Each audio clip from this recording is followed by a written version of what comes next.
Do you think there's a legal framework for musicians and matters to do with contracts in the country? Yes, of course. Whether you like it or not, anytime you put a song out there, you are going to meet the law of the land. There are places you are not supposed to sing loudly, especially at night. So you encounter law. There are places you cannot plant your music instruments. You can't put a crusade near a hospital. You shouldn't. If you sell your music, you're going to pay taxes. If you record a song, you're going to face issues of, copyright. Because somebody else may come and record your song and say it is their song. So you need to have the laws of the land protect you in terms of copyright. And, for Kenya, you have the Copyright Board and other entities that protect your rights as a musician. You patent your music.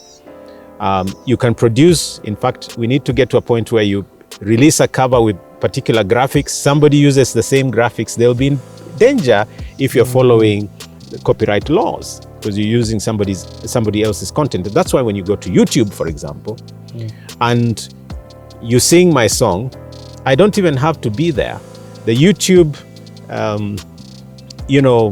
mechanisms will identify that the tune belongs to Reuben Kigame. And it will send you what you call a strike or a warning for you to pull that down. So we are getting more into the technological age where, some of the copyright and the legal frameworks are being helped digitally. So yes, there is that, even for the Christian.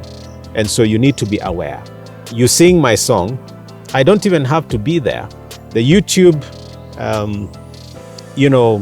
mechanisms will identify that the tune belongs to Reuben Kigame.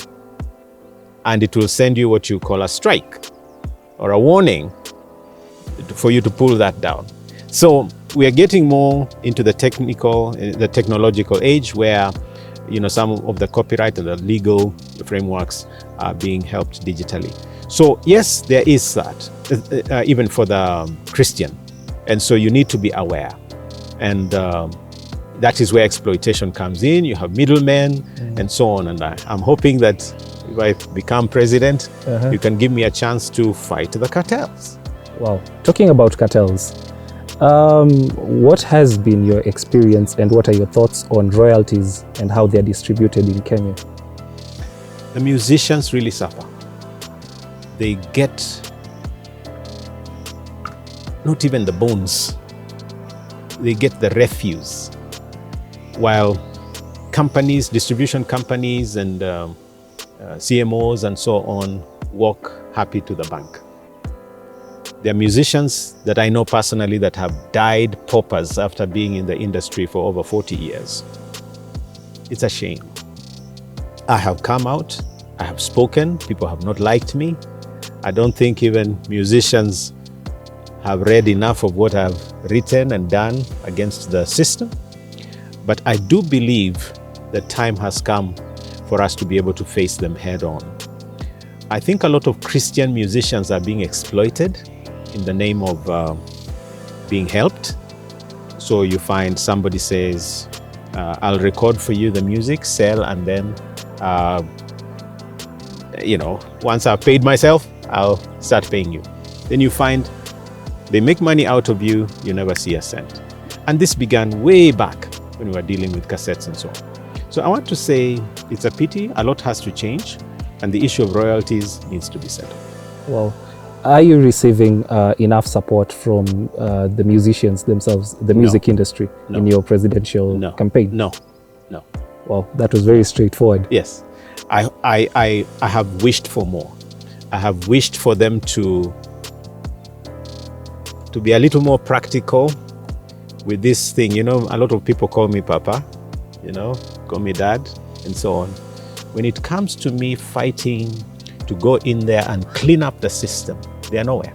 I'm getting a lot more endorsement. In fact, I got an endorsement from an atheist who wrote on Facebook and says he's going to vote for me because of my values. The musicians are quiet, say, I don't want to come out and be singing. I'm one of you who rejects their own. If there was a musician standing today, I would be shouting about it because they belong to me. And we have a chance to put into office someone who can fight for us.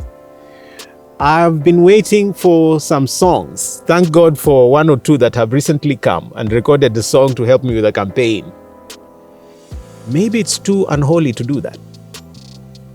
But which music am I going to use on my campaign, road? So I'm yet to receive a shilling from, those that call me Papa. In fact, there is only one person, that has sponsored my campaign that is a musician.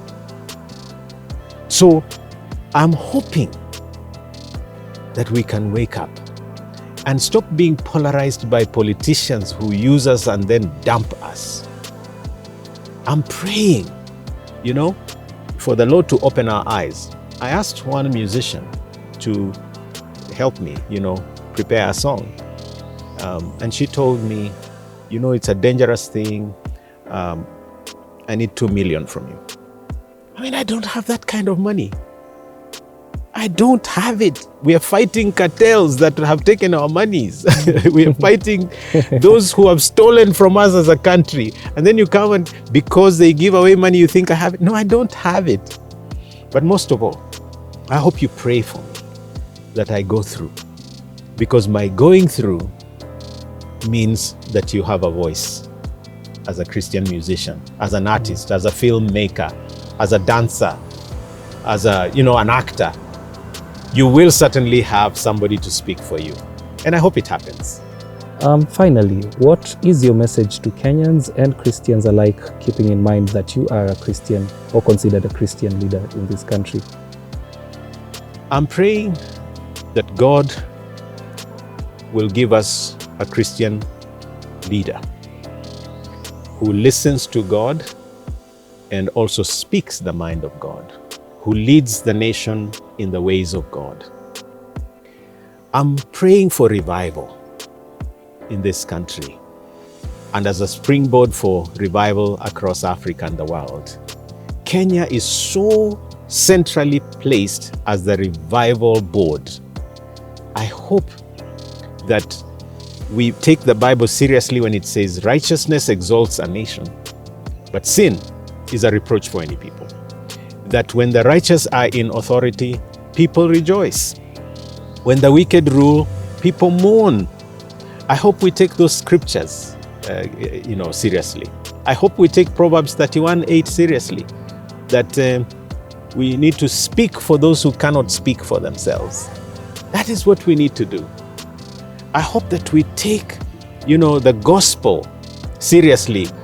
When you read Isaiah 61, and this is what Jesus quotes in Luke chapter 4. The Spirit of the Lord is upon me, as anointed me to preach good news to the poor, freedom for the captives, to turn people from ashes to beauty, to announce the year of their liberation. This is what the gospel is all about. Jesus going to Zacchaeus and helping him deal with the the cheating problem. Going to the woman at the well and giving meaning, out of that life of reckless indulgence. That helping the little children come to him, fishermen and all kinds of people come to him. The gospel is for everybody. And politics gives me a chance to be a father to the fatherless, to be a voice for the voiceless, to be a resource distributor to those who have been denied resources. As someone who can listen to the cries of the people, a Christian leader is really the best leader you can ever have because he listens to God, but also listens to people. There you have it, people. I have been interviewing our presidential aspirant, Mr. Reuben Kigame himself, a very charismatic and soft-spoken Christian leader. Thank you for watching. Like, share, and subscribe at Bueniv Digital. Thank you for watching. Hi everybody, my name is Reuben Kigame and I'm excited to be on Bweniv Digital. This is the home of clean content, edification, a lot of good stuff. So I challenge you to love it, subscribe to it, and follow Bweniv Digital wherever it may be found in the social media spaces. Ciao!